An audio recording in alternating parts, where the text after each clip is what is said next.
Welcome back to the Psychedelic Podcast by Third Wave, connecting you to the leaders and pioneers of the psychedelic renaissance. This is your host, Paul F. Austin, and today I'm speaking with nutritional, biochemist, and health optimization expert, Shawn Wells. About 60% of us are slow metabolizers of caffeine, and about 20% are fast metabolizers of caffeine, the people that say, oh, I can have coffee and go straight to bed. This means that the Goldilocks zone of caffeine is only about 20% of people. The slow metabolizers like me, you get very little benefit and you get lots of side effects. It's like a lose-lose. Basically, we found that paraxanthine is the thing that's responsible for most of the positive benefits of caffeine. Caffeine itself is mostly toxic. So when I'm a slow metabolizer, I'm stuck in caffeine and slowly dropping my way to paraxanthine.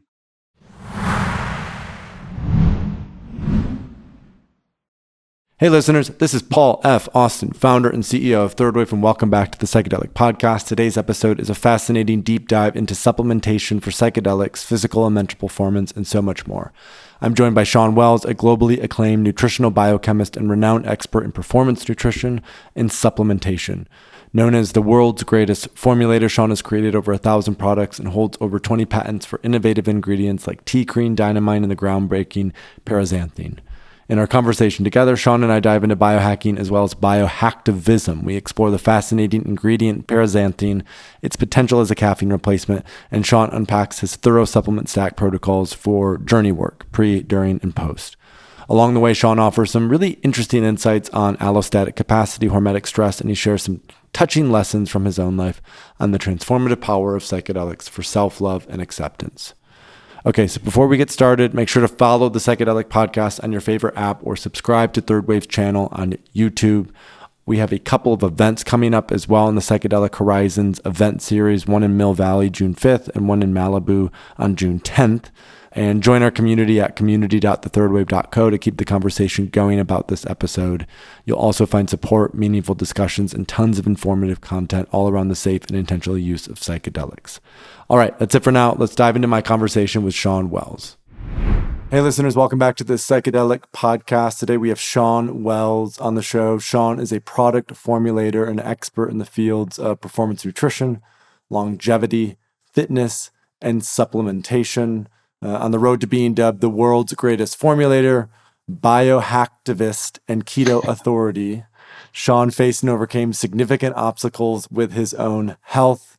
And they say everything happens for a reason. And in Shawn's case, his health problems led him down a path that required science-based solutions, sparking a passion for biohacking. Shawn, I could keep going, but I just want to welcome you to the show. First off, thanks for joining us. Thank you so much for having me on, Paul. Appreciate it. Yeah, I can't wait. So the ingredient. So I'm gonna get this. The ingredientologist.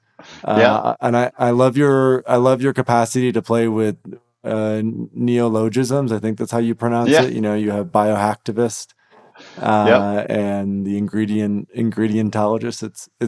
It's super fun, and I can't wait to talk to you about formulation. I can't wait to talk to you about the some of the things that you've invented, and to go deep into your plant medicine journey. And so a place that I think would be great to start is let's go into this. Let's just go into this word biohacktivist. What tell me about that word. What does that mean to you? What does that represent? And then we'll go from there. Well, I love your neologisms. So hacktivism is the idea of, think of Edward Snowden, Julian Assange, right? Hacktivism is when you're hacking for the social good, the greater good, right? And then the idea of biohacking is well known. That's a mashup word, hacking your biology, like a way to elicit shortcuts to longevity or performance. So you have biohacking, you have hacktivism, and then mashing up the two is biohacktivism. And that's the idea of when I elicit the greatest mental, spiritual, physical performance of myself, when I'm optimizing myself, I'm able to make a greater impact on the world around me. Because when we're tired physically, mentally, spiritually, we're heads down. When we're heads up, we're noticing all these amazing things that are going on around us. How many times have we thought, wow, I was just in the right place, right time? There's a chance that the right place, right time is happening nearly all the time, Mm, but you're too distracted to know what's happening. mm. And there's ways that people can impact you and you can impact people. There's incredible situations that could unfold that you're just too distracted. And so the idea of this biohacktivism is how do I improve myself so that I can make a greater impact on the world around me? I love that. The more we fill our cup, the more we can fill the cup of others. There's a lot of wisdom in that. And with you, you are an incredible product formulator. And I want to start with one of your best known products, which you're going to have to repeat because the name is still a little too Yeah. new to me. But it's essentially I'll frame it, and you can adjust, maybe even correct me. Almost as like a caffeine replacement, something that provides a similar level of focus and energy, but without maybe the same potential for addiction and tolerance buildup. And it maybe has a sort of slightly softer feel than caffeine does as a stimulant. Something we talked a lot about on and have talked a lot about in the podcast is low doses of LSD, which also have a stimulating effect. You may have or know a thing or two about low doses of psychedelics. So I just love to hear you talk about this new product, and maybe a little bit about how does it relate to something like caffeine, and also maybe how does it relate to more like a microdose of psychedelic, if you have that also another perspective. 100%. So, I mean, I have a book called The Energy Formula. I Great. suffered for a long time without energy. I had Epstein-Barr, I had fibromyalgia, I had chronic fatigue syndrome, Hashimoto's. I grew up with abuse, bullying. I was basically abusing and bullying myself for my young adult life, gaslighting myself, insecure, imposter syndrome, uh, had to work 80 plus hours a week, perfectionism, just brutalizing myself. And so that took a huge toll on my body. I ended up getting not only all those autoimmune conditions I mentioned, I ended up getting brain tumors.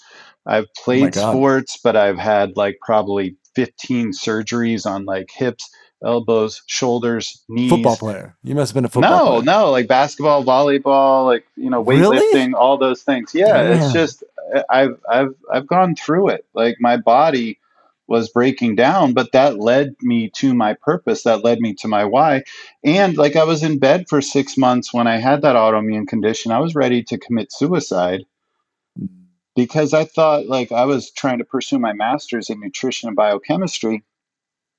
And I thought I'd never be able to have purpose. I thought I'd never be able to get out of bed. And it seemed like my life was over. And I was literally just crawling to the bathroom and then back to my bed. Like that would be how I was living. And I had to seek solutions. And that led me down the path of biohacking. And I ended up doing paleo, keto, and intermittent fasting 25 years before now. So way before it was Oh trendy wow. or Way cool. way back when. Yeah, but those were things that, I was on message boards and all those things back then. And, and it led me to a lot of solutions that worked and got me out of bed. And, I'm blessed for it. But it truly, I was interested in like the bodybuilding side of nutrition and biochemistry before I got into that. But after that, everything shifted. It went into autoimmunity, energy, longevity, because I thought I was dying. And I still kept killing myself along the way. The biohacking that I learned just allowed me to push more. You know what I mean? Like I learned how to sleep less, I learned how to get away with more. Uh, So it really didn't solve things. It got me out of bed, but then I was able to just go back into these old patterns. And it wasn't until I did my plant medicine journey for the first time in 2020, like heading into New Year's 2020, just prior to COVID, yeah. that everything shifted.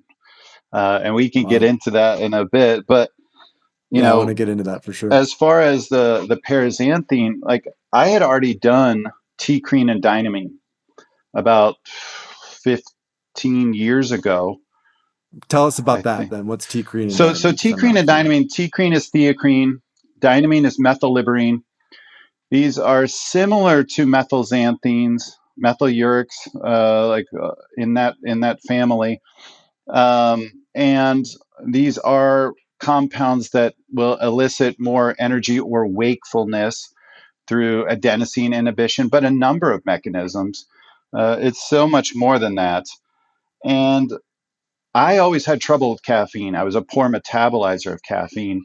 Gotcha. And I was living without energy, as I was telling you. Like I was kind of suffering through the days, and so TeaCrine and Dynamine became. I mean, they're in probably 700 products right now. They're in basically every pre-workout, fat burner, nootropic, a ton of energy drinks, and that was awesome. But I still wanted to one up that, Mm. and that led me down the path of looking at caffeine's metabolism. And when I saw this, it was just crazy because it almost doesn't make sense that it wasn't already a thing and wasn't already patented, wasn't already out there in the zeitgeist. Is it's one of the three metabolites of caffeine: theobromine, Uh, theophylline, paraxanthine. Is what your uh, body, when you consume exogenous caffeine, your body endogenously in the body converts it to one of these three metabolites, the majority gotcha. of which is paraxanthine, about 70 to 80%. So most people thought, here's some of the reasons why it didn't exist. Most people thought that if I'm drinking caffeine, I'm getting plenty of paraxanthine. Most Right. people thought that it didn't occur naturally, therefore it couldn't be a supplement. And Uh, I think most people thought it's already like a well-known thing, like theobromine and theophylline. Theobromine you might know more from chocolate and vasodilation and probably some of the things you've heard of from cacao ceremonies. right. Theophylline is a bronchodilator controlled substance, a lot of side effects, like arrhythmia and all the things like that you can Right. associate with kind of being overstimulated on like the sympathetic nervous system, right? Okay. So I looked at paraxanthine, and looking at it, one, I was able to find it does occur in nature. We found 5 different plants that we could find it in, and that was new Wow. data. Two, it's not as simple as 70 to 80% conversion because it's how long it takes to convert it. About 60% of us, and this is kind of newer understanding and data too, when we look at CYP1A2, the cytochrome P450 enzymes that has to do with liver metabolism of drugs, of nutrients, all these things, this CYP1A2 gene and associated enzyme is is responsible for breaking down caffeine endogenously. And so about 60% of us are slow metabolizers of caffeine. Okay. And about 20% are fast metabolizers of caffeine, the people that say, oh, I can have coffee and go straight to bed. This means that the Goldilocks zone of caffeine is only about 20% of people. Gotcha. So there's very few of us that are actually ideally metabolizing caffeine. And for those of us that are fast, great. Like, you can have it, but you get very little benefit, but you get no side effects. Great. The slow metabolizers like me, you get very little benefit and you get lots of side effects. It's like a lose lose. So I'm getting the sleep disruption, the arrhythmias, the agitation, the brain fog, all of these things that are going on, and I'm getting very little benefit. Why? Because it's like basically we found that paraxanthine is the thing that's responsible for most of the positive benefits of caffeine. Caffeine Gotcha. itself is mostly toxic. So when I'm a slow metabolizer, I'm stuck in caffeine and slowly drip dropping my way to paraxanthine. So if you like this range between a fast metabolizer to slow metabolizer is 1.5 to 10.5 hours as a half life. This means if I'm on this very slow end of the range, 3 days later, after I have a Red Bull or coffee or whatever, I could still have the caffeine in my system. Uh, So I'm suffering with the side effects, but this drip drop to paraxanthine means I'm getting very little benefit. okay. Yes, it will convert 70 to 80% to paraxanthine, but it may take 3 days to do it. Gotcha. And so this is a whole new understanding. And when we go back and look at these caffeine studies that are fairly equivocal, when we look at cognitive and physical performance, do you want to know why? It's because when we delineate whether you're a fast or slow metabolizer, we see the differences.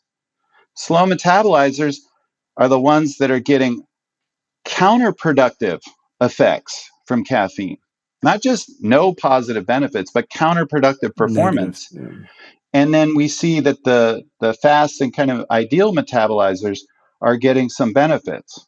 So this is why, depending on how your study is made up, you'll see like very different results. And this is, you can go Gotcha. back to all these studies on caffeine. This is why some people, oh, caffeine's terrible. Like caffeine has no benefits. Some people, caffeine is like really good for cognitive performance and cycling. And this is the reason why we were seeing that. And there's also studies that show the same thing when it comes to heart attack, stroke, etc., that the higher caffeine intakes were associated with heart attack and stroke. This is true in slow metabolizers. Uh, In fast Interesting. metabolizers, it seems to have a positive benefit in these areas. So this is where it's been very messy and we haven't understood why. Now we understand why. But now what's great is we can go straight to the paraxanthine, skip the caffeine, also skip the theobromine and the theophylline, and go straight to the thing that gives you all the benefit. And when we look at these, we're seeing radical differences. We're not seeing them be similar. We did a 10K race where we did a very complex multitasking test before and after the race. We gave the athletes caffeine, placebo, and paraxanthine. The Mm-hmm. ones that took the paraxanthine when they took the multitasking test after the race had decreased mental errors. Wow. The ones that took the caffeine had dramatically increased mental errors, and the ones that took the Wow. placebo were about in the middle. So this is Wow. like a just massive difference, and the delta between the two, between the decreased mental errors and increased mental errors of caffeine versus paraxanthine, is like a 30% difference. It's not just significant; it's like markedly significant. Right. So it's really interesting. It's why I've been thinking about that. Like caffeine, like and paraxanthine are both giving you the like increased energy, the increased wakefulness, the stimulation. But paraxanthine's giving you the flow, and caffeine's giving you the frazzle. If that makes Uh, sense, that it's makes sense. more of that frazzled, like overstimulated versus like flow state. Because when we look at paraxanthine, we see so many differences, like with our preclinicals, meaning like animal studies. Yeah. We saw increased BDNF, and you got to know Wow. like how big a deal that is. Brain derived neurotrophic factor for neuroplasticity. We saw Right. decreased beta amyloid plaque, increased glutathione and catalase, and decreased oxidative stress. Saw Wow. increased serotonin, dopamine, and acetylcholine. And the dopamine, is associated with neurodegenerative conditions, right? And that's up Yeah. 50%. We saw nitric oxide up 50% in the brain and no difference with caffeine. Wow. So there was one preclinical where we put a rodent in this tub with like black water. It's colored water. And think of it as like a tub the size of like maybe a 4-person dinner table at a restaurant. And there's like ledges that are underneath the water that you can't see beneath, right? This blackened water, inky black water. And you show the rodent like where the ledge is, and then you drop them in the middle. And then it's called escape latency, how quickly they can find their way out to the ledge. And when we looked at both young and old. When we looked at older mice, It took over a minute with placebo for them to find that ledge. When they took paraxanthine, it took around 20 seconds. Wow. That's not like significance. Like that's like 3x. Like it's an absurd difference. So the thing is, we've been studying in humans, in healthy human subjects, like that are, typical college age males that have great brains, are young, 18 to 22, whatever, that kind of thing. But the thing is, the reason is these studies are so expensive to look at. Like when you're Right. studying an older population, recruiting for those, trying to get like older people that don't have any disease states or medications that would preclude them, it gets super tough. But we want to look at that, like looking at older populations, because it seems to be improving the health of the brain. And that's what we're Mm. getting feedback wise. We're actually seeing improved HRVs on paraxanthine, Wow. Interesting. which is great. Interesting. Like people are actually improving their sleep from taking paraxanthine during the day, whereas caffeine worsens sleep. So I have a couple follow-up questions, and Yeah. then we can start to talk about psychedelics and plant medicine. What does then a more mainstream adoption look like for paraxanthine? Where are you at sort of in the public education process? I imagine, listeners who are like, oh, would I be able to find a product that has paraxanthine in it? Yeah. I'd be curious to see, could we see this, for example, in Red Bull instead of caffeine in the next 10 to 15 years or sooner because of how much healthier it is. So I'm curious, kind of like, I think from my understanding, this is still quite niche. It's a new Yeah. formulation. It's a new understanding. This is quite cutting edge. So I'd be curious to hear your perspective on current versus future, where we'll be at with potential adoption. It's a great question. There's about 15 to 20 products on the market right now, which is small to your point. I mean, they're good companies, big companies, including Muscle Tech having a pre-workout. Bucked Up has an energy drink. Update has an energy drink. There's a company, Peak Performance, on Amazon that has solo capsules if you just want to do it by itself. The Okay. Euphoric Muscle Tech pre-workout is amazing. Like it has blood flow enhancers. Like even when I'm not working out, I love it because it enhances blood flow to the brain, and I just feel it has nootropics in it. It's just amazing. Um, so you can do that. As far as will it get to Red Bull, Monster, etc.? Obviously, I'm hoping so. I'm part of the intellectual property team on that. We have about 23 patents filed. There's Wow. maybe 8 studies that we've finished between clinicals and preclinicals. I think it's about 3 preclinicals and about 5 clinicals. We're working on a training study. We're finishing up an e-gaming study. We already have some focused studies, like a multitasking study, that athlete multitasking study. Um, Obviously, our first study was like safety studies. And then we finished up a thermogenic study showing that it has thermogenesis and fat loss benefits, lipolysis, Wow. metabolic rate, etc.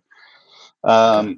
So all of that is rounding up well. Like everything shows it's dramatically safer, much cleaner, a better effect for nearly everyone that uses it. Highly experiential. People that use it love it. Um, so I'm excited for people to continue to try it. Almost everyone that does like never wants to go back to caffeine. They realize how dirty caffeine is. I mean, it's good timing right now when you look at like what happened at Panera Bread with that death, that charged lemonade. When you look at Prime from Logan Paul being scrutinized over these caffeine Yeah. amounts that are The going to amount. young people, like marketing to Mm-hmm. young people. South Mm-hmm. Park even did an episode on that.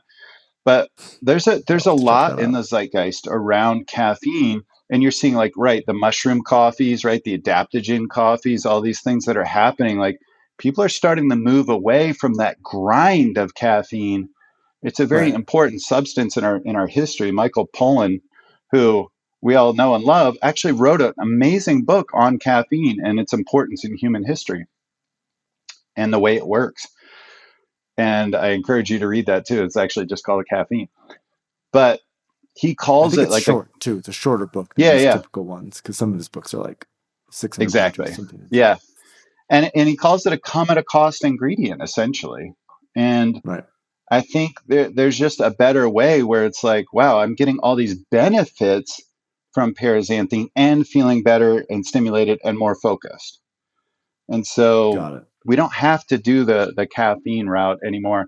As far as Red Bull and Monster, I think it's more of a cost thing right now. Like when I Sure. first started working with this, like we were at $2,000 a kilo. Now we're down to about $400 a kilo, through manufacturing optimization. But I think for them to use it, caffeine's like $9 a kilo. So, it's that Okay. kind of thing Gotcha. where, most of those energy drinks are just flavor and, sugar and Sugar, bubbles and caffeine. caffeine. That's about it. Yeah, There exactly. are like some Yeah. of these what's called performance energy drinks, like Update, like Bucked Up, like Ghost, C4, I have a Celsius. great That natural one. yeah, I have this kind of thing called Magic Mind. You know Magic yeah, Mind? Have you yeah, tried yeah, Magic yeah. Mind? No, yeah. Yeah, I've worked Magic with the Mind is CEO. fantastic. Yeah, they're amazing. Yeah, James. Yeah, James is a good friend. James. And Yep, nootropics, matcha, adaptogens, vitamins. So, that for me great is product. something Yep. I do consistently every morning and it really helps with clarity. But, it's also like I think it retails for like $4 or $5 a bottle, right? Not I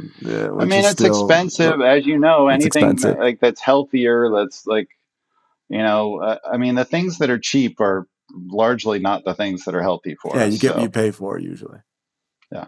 Let's sort of transition then. I want to talk about psychedelics because I'm curious to get your thoughts on the most obvious one would be formulations for microdosing supplements. That's something that I'm sure a lot of folks who are listening to this would be curious to hear your thoughts on. I was telling you before we started that there's a microdose that I take that has lion's mane, cordyceps, bacopa, long jack, which is it's a helpful combination because with psilocybin only, I find it to be a little too somatic and too emotional. So having some of these like lion's mane, cordyceps, bacopa, long jack, these herbs that help with focus, it ramps it up a little bit. But my favorite is still LSD, Hmm. for a microdose. And sometimes I'll combine it with supplements and sometimes not. And then you've also, from what I understand, you've had your own transformative experiences with psychedelics with higher doses. So I'd also Yeah. be curious to hear your thoughts on, when we're looking at preparation and aftercare, especially aftercare for certain medicines. What are some good basics to have on hand after we do plant medicines? What are great supplements to look at? One that I use is NAC, which is just an overall detoxifier, sometimes L-glutathione as well after journeys, but I'd be curious to get your thoughts on that aspect as well. Okay. So, there's a lot to cover there. So, how about if I do like kind of the pre, peri, post of like journey Let's dosing, do and then I that. can get Yeah, into let's do that. microdosing, and then I can even get into my personal experiences. Beautiful. So pre-journey, which means those weeks leading up, which, as you know, basically when you commit to the Right. journey, It as they starts. The say, is when the process journey starts. starts. And I know, I'm sure you've seen this. I've seen this. Like I've literally been with people that I've had sign up with the journey with me. And it's like, especially like if I'm driving them to the journey, I mean, stuff is coming up. Like the meltdown has occurred, right? Stuff Right. is coming up from unconscious to subconscious to conscious mind, and you can see it. Like the things that Uh, they've been kind of suppressing are like bubbling to the surface. And so, the self-care that's needed, I think, is really important. So, and this is going to be obvious: the hydration, electrolytes, magnesium, obviously adaptogens are really something that's special because we're talking about things that are adaptogenic, meaning that they're helping your body to adapt. And if you learn about, like in my book, I talk about the idea of resilience and allostatic capacity and allostatic load, meaning how much, if you think of allostatic capacity as your stress bucket, and okay. then how much stress is in there is your allostatic load. Okay. Basically, the bigger you can make your stress bucket, the more stress you can deal with. And this is where, training for resilience, like hormetic stresses. So things like cold plunges and saunas and working out and fasting and keto and all these different things that you've probably heard of, grounding. Those are all great to build hormetically stress and build the size of your bucket. But Interesting. and Okay, I've also never heard it on the described in that way. yeah, That's but helpful. also on the other side is the mental component too. And like as you increase your mental resilience, you increase your physiologic resilience and vice versa. This has been shown in many studies. So the idea of like What are the metrics for that, Shawn? Because I know HRV is a huge sign of yeah, resilience, but how do they test that from a mental perspective? What does that look like? Focus and attention, basically. exactly. Okay. Yeah, exactly. And HRV, as you said, is probably one of the best ones. But you can also look at blood pressure. You can look at um, not just like CRP, interleukins, like for Okay. markers of inflammation, etc. Um, but yeah, obviously, Which would require more blood work and blood tests. I wear the Oura ring. I mean, every now and then, of course, I get blood work done, but the Oura ring gives a pretty consistent thing with HRV, so that seems to be the one. Okay, so it builds exactly, this allostatic bucket, right? And so what kind of where I hear you going is then when we build that allostatic bucket, we have more resilience, nervous system resilience going into high dose medicine journeys, which allows us to exactly. stay more regulated. But and yeah, Exactly. pick it up from So there. yeah, it's actually bimodal.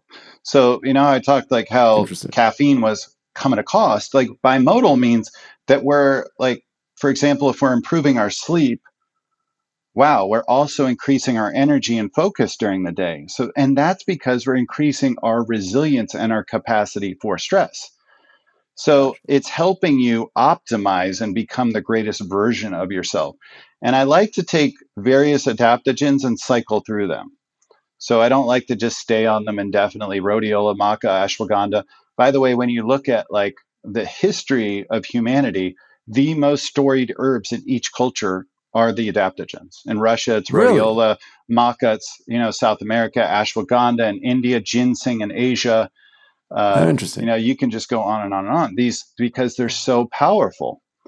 So yes, adaptogens are a big part of this. It's let's get our bodies more parasympathetic, more rest and digest, more prepared, nervous system prepared heading in. I also like to do a little bit of modulation of serotonin. I'll do repletion after, and I can walk through that. But modulation would be saffron, D3, SAMe, for serotonin pre-journey. What's Sammy? You know what saffron D3 is. S-adenosyl-methionine. Um, so it's a really powerful compound that helps. Okay. It's a methylator.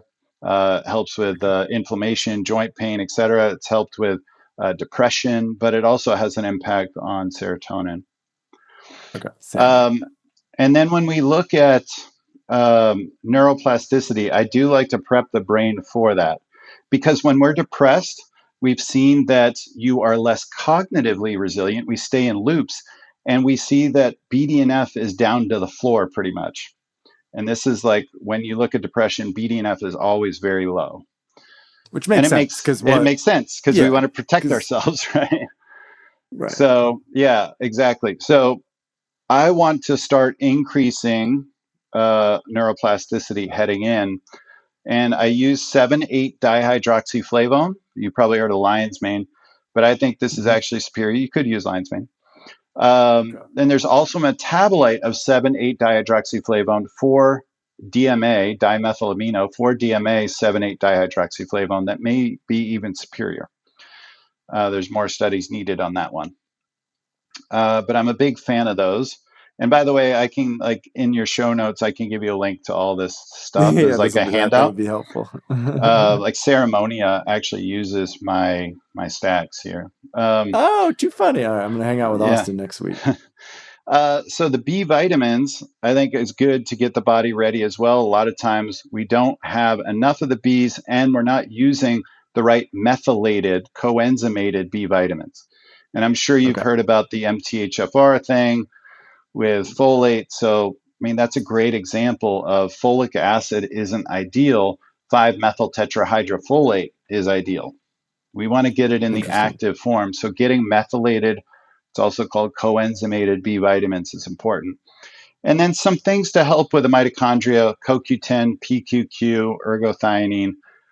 This is the source of cellular energy. ATP is the energy currency for your body. And so I like doing some prep work there ahead.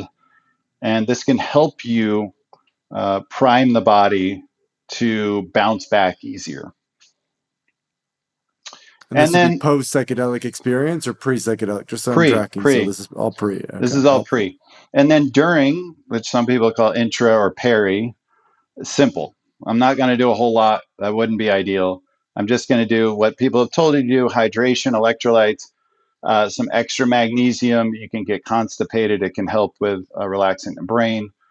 Having a little bit more of the B vitamins, and then maybe some L-theanine. And this could all be put in a water bottle, as part of a packet, no pills needed. Yeah. So that would be my peri. Okay. And then post journey. Now, this is when I want to get into infinity, which is my paraxanthine, which, like I said, is neuroprotective, dopaminergic. It's going to help repleting dopamine, give you some more energy if you slept 2-3 hours and heavy That's how processing. I'm feeling right now, Shawn. Late night last night, There you go. unexpectedly. Like, where's this Those are some of the best ones. paraxanthine? Could use some right now. I will get you some. I will get you some. I would love that. That would be awesome. So the B vitamins, again, including niacin, methylcobalamin, electrolytes, again, magnesium glycinate is one of my favorite forms of magnesium. For serotonin, a little bit more here. Now we're going to get into repletion. So saffron D3 SAMe, but I'm adding to it 5-HTP to be a precursor to serotonin, but also Zembrin, which is a branded form of Kana, which has a Oh, compound interesting. called mesembrine that is a natural SSRI. I don't like staying on SSRIs ideally. I think you can kind of burn out receptors and all that kind of stuff. But as a mode of repletion, meaning building back up quickly, it makes a lot of sense to stack the 5-HTP with the Kana. Interesting. So that's that idea. Oh, Then okay. to your point, post journey, once I'm depleted and potentially oxidative, then I want to do glutathione as an IV, or I love NAC, as you said, N-acetylcysteine. I actually like it better than taking oral glutathione. And then Yeah, it what's is delicious. synergistic with the NAC is a vitamin C, ideally maybe a Oh, liposomal vitamin C. liposomal. So like what I use Symbiotica liposomal Mm-hmm. vitamin C. Great, I like their vitamin C, and then I have a NAC nasal thing from a friend of mine who has a great. small supplement company called Synchronicity, and I do that after I drink. If I drink alcohol, which is Yep, rare, but it happens from time to time, and then in the evening I'll do that magnesium after plant medicine experiences, and it helps yep, substantially, right? And I think what would be great, Shawn, is basically to get this as a printout yep, because we can provide this to all of our coaches and practitioners, because this is one of the most common questions we could ask is yep. what's the pre and the post stack look like? And you're one of the probably quite a bit in this space. Not many people are all that well versed in it, surprisingly.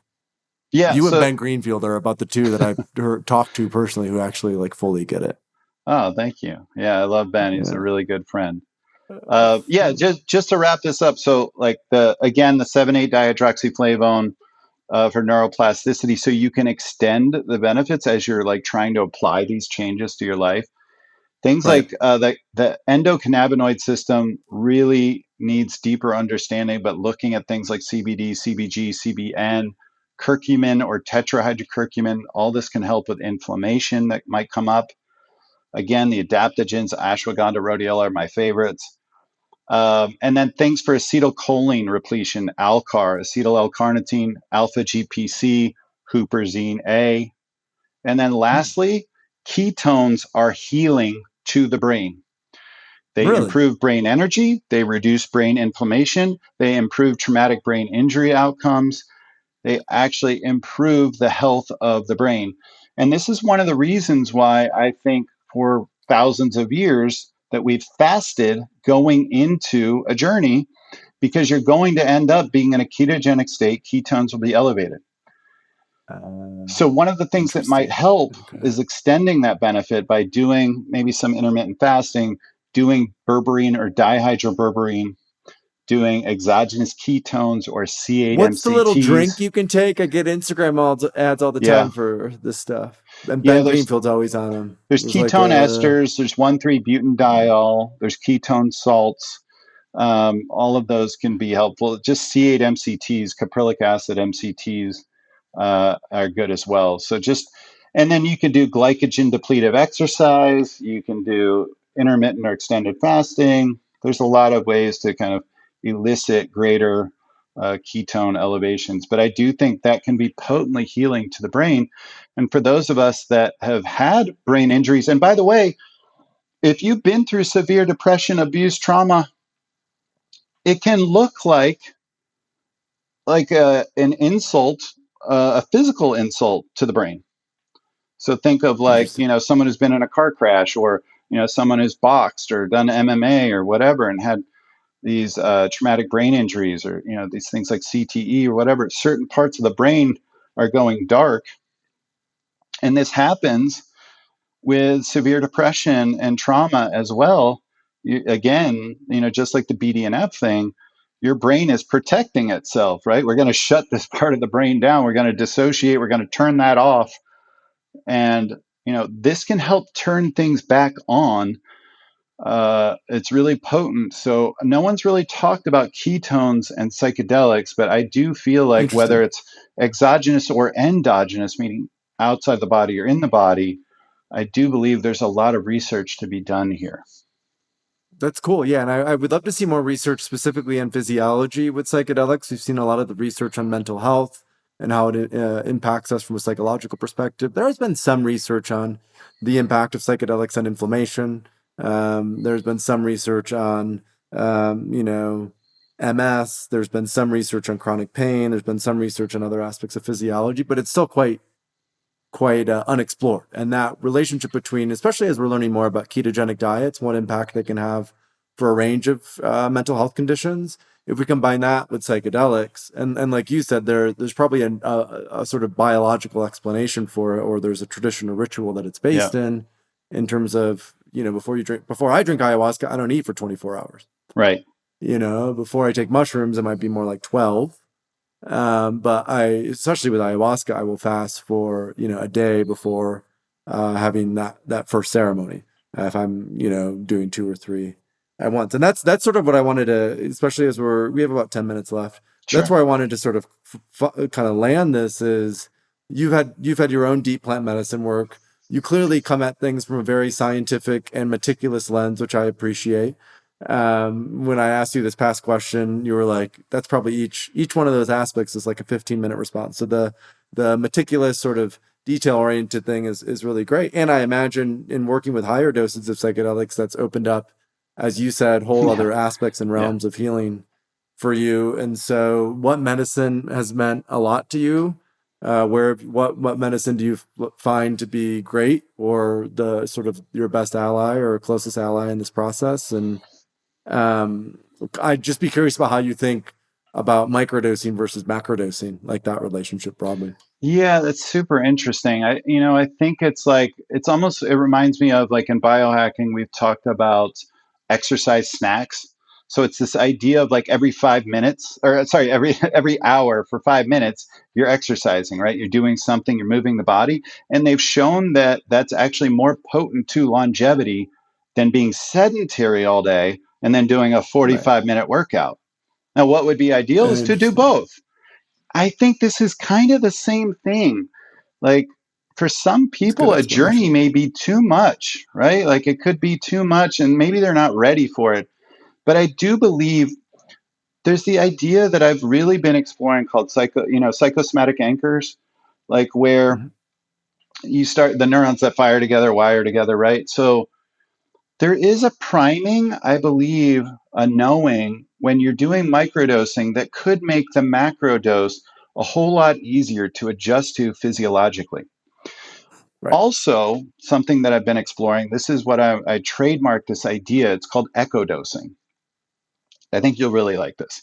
So when you're doing a macrodose or a legitimate journey, that you have as many senses as can be included. So think of like your agua de Florida or your sage or what are these smells, right? Especially if you can have a facilitator do that around the time that you're having some epiphany or breakthrough. And just like when you know, like, yes, that whole music list is important, but that song, that certain song when you're having your epiphany, huge, right? Also, if your microdose is the exact thing that you're journeying on, the exact strain of mushroom, the exact cacao, the maybe the wachuma that you had post, whatever, all this stuff. Maybe you had MDA as a kind of whatever, MDMA like kind of pre, like to get you into like a certain space, a loving space, so that you could take lower dose mushrooms, whatever. I can get into my stacks, but you have that exact stack in a microdose, right? Now it's going to echo to the body to remind you of that Yeah, neuroplastic moment, bring you back there. And the more of those that it's you can interesting. stack, it's called stacking anchors in NLP, the more powerful that knowing is going to be, the more neuroplastic you can be, the more you can hearken that and pull it back up to your conscious. And this is a So what I'm really hearing, I just powerful want to, tool. Yeah. I want to reflect what I'm hearing, right? With echodosing and sort of these somatic anchors that you're saying in a high dose journey, there's a song, there's a moment, there's a smell, there's something that's part of the ceremonial ritual that has this, we could say, I'll call it an imprint for lack of a better term. There's an echo that is, I mean, sure, emotionally, but also physiologically, which is Yep. what we're focused on. And then when you microdose that same medicine that you did a high dose in, and maybe you try to recreate, you play that song or you have that Exactly. smell Yep. and you recreate maybe a few elements of it and you Yep. microdose with intention, there's something physiological that can go on in that Exactly. moment. Exactly. And then the flip Interesting. side of this echo Very interesting. dosing is me taking my post journey macro doses of supplements and micro dosing those during the journey. Now I have like full Interesting. knowing. See how the circle works? Like, and this is really powerful. The people that I've had try this have had powerful results. No one I know has ever talked about this idea. So it's something I'm very excited about and I think can elicit much greater, much faster results. The key would be, I mean, I love this idea because I often, being just an entrepreneur in the psychedelic space, at this point in time, I can't openly sell acid or mushrooms. I mean, we're working to change that, but it might be a few years Yeah. still. But we sell a lot of education and training, and so what we've often talked about is how cool would it be to roll out an e-commerce product, which is like these are the stacks you take before, this is the stack you take during, this Yep. is the stack you take after, Yep. and we sell a grow kit. Here's a grow kit and golden teacher strains, and like you can grow your own mushrooms if you want to as well. Totally. Like boom, everything they need for and to do it, because what you're talking about then is it's a protocol when we're Mm-hmm. looking at that relationship between microdosing and higher dosing, and the protocol is, I mean, it's very unique. I've heard a lot of emotional protocols like people who during a high dose journey will write down everything, stream of consciousness, and then after the journey, they'll handwrite it all out and it'll That's a great supposedly technique too. Yep. do that. But that's emotional. It's not Yep. necessary. I mean, it is somewhat physiological because you're doing the writing, but the focus isn't necessary in the physiology. And I think it's the biggest missing piece overall in the psychedelic ecosystem, that the lack of rigor and research and just kind of general awareness of the role of physiology and healing is, I think, missing in a large degree. And it's why I love having folks on like you. And it's what we talk most about here, because I just think it's like the body keeps a score, everything lives in the body, and you can do this, but until the physiology is really addressed and fixed, there's going to be imbalance, and you need both. I mean, it sounds like even in your case, you got the energy up for the first 20 some years you were biohacking. There was a physiological change, but when you did the deep plant medicine, that did something else Huge. beyond what was even just in the body. Brother, like I'll tell you, like my big epiphany was, and this was doing about 5.5 grams of mushrooms for the first time in my life. I was laying there in a cuddle puddle. I was surrounded by celebrities, people that in my biohacking space, I'll tell you, like the biggest names that you could possibly think of. And I felt small at this time in that room. I felt like the most unimportant person in that room. And of course, this is my insecurity.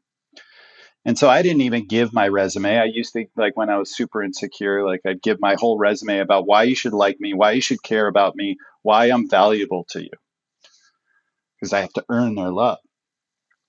I'm laying this cuddle puddle the whole night. People, like one of those time lapse videos, like where people are kind of like coming in and out of the room, swirling around me. People are laying with me, holding space for me, caressing me, cuddling me, listening to me, making sure I'm okay. And the whole night, I'm like, why?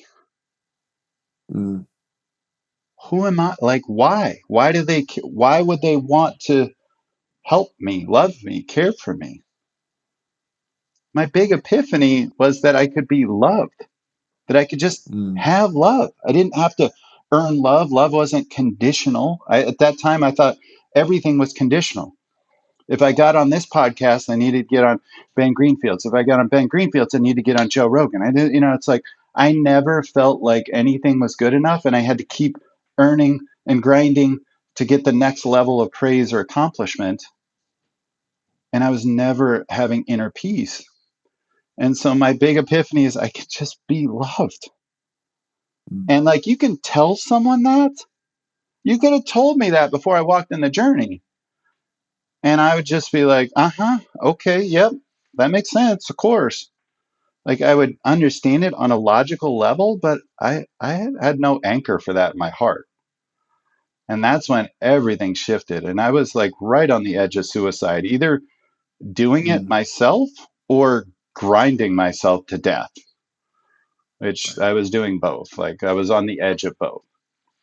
And so that shifted everything for me. And then I started making this a big part of my purpose, my journey, my story is like sharing my depression, sharing the science around this, trying to help hold space, fund others that are doing the work, like whatever it is, because I was on the edge of life and I have a lot to give still. Like the things that I've told you before that I'm bringing to the world would not be in this world had I killed myself. Mm, mm. So I'm just Wow. thankful that, I had a chance to do these medicines, and a lot of people don't have the chance. And when I've gotten in front of crowds and talked about this, I've pleaded and said, like, no matter where you stand on this, whether you think it's right or wrong, that's okay. But look, would you deny a soldier that has severe PTSD this, that might kill himself, might end up being homicidal, that's punishing his family? Are we going to deny that like opportunity to even try it as an option?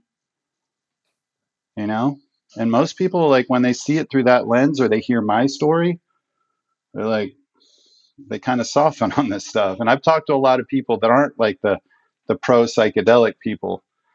And so Right. yeah, that's just that's my story, that's my why. So yeah, thank you for telling me. Yeah, I feel that. I grew up in a pretty religious family, pretty traditional family in Michigan, the Midwest, and Mhm. so when my parents found out, they're like, "You're insane." And then 5 years after that, I was guiding my dad through a high dose Oh wow, that's mushroom so experience. beautiful. And so it really speaks to like um we people like us, I would say, focus a lot on the big picture because it's fun, creative, from a creative Yeah. perspective, from a professional vocation perspective, right? It's just fun to play in those aspects and arenas and work on formulas and write books and Hmm. give talks and everything. But there's also something, for me at least, that's very meaningful about also supporting my family and friends and people who are close to me. And early on, when I was in my early 20s, I was much more evangelical Hmm. about it, I would say. And now, as you said, this sort of shift from insecurity to being more secure, there's a sense of people will come into it when they're ready. Yeah. And it's important that they're well informed with facts and not fiction.